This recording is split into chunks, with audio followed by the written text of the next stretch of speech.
Senator John McCain will no longer be seeking medical treatment. His family has just issued this statement. Last summer, Senator John McCain shared with Americans the news our family already knew. He had been diagnosed with an aggressive glioblastoma, and the prognosis was serious. In the years since, John has surpassed expectations for his survival. But the progress of disease and inexorable advance of age render their verdict. With his usual strength of will, he has now chosen to discontinue medical treatment. Our family is immensely grateful for the support and kindness of all his caregivers over the last year, and for the continuing outpouring of concern and affection. Let me continue this. From John's many friends and associates and the many thousands of people who are keeping him in their prayers. God bless and thank you all. That statement just now released from John McCain and his family, that he will no longer be seeking medical treatment. Obviously, Brett Baer, you're still with us right now, and we're already seeing that responses coming in from across the country from members of Congress.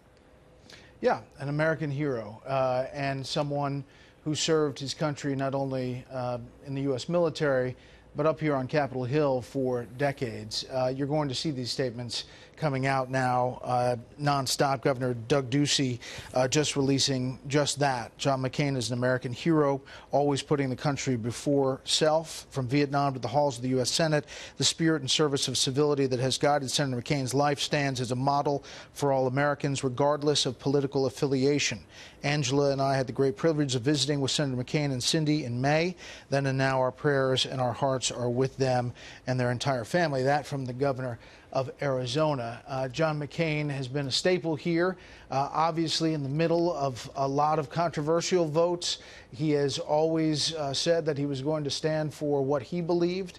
That did not sit well with this president, especially on the issue of Obamacare and that vote that he often references, the thumbs down in the middle of the night. But John McCain has a lot of friends on both sides of the aisle up here on Capitol Hill who are offering prayers and good wishes as this news that he's going to no longer seek medical treatment. When that happens and that news comes out, as you well know, as we've seen with other high-profile figures, that usually means that the time is moving fast. Yeah, he spent time in the Hanoi Hilton, prisoner of war in Vietnam. The North Vietnamese offered him early release, or release ahead of some of his other fellow prisoners, because his father was an admiral. They thought they would get some positive PR out of that. And Senator McCain, then I believe he was a captain, McCain refused, said he didn't want to take advantage of his father's position and his father's name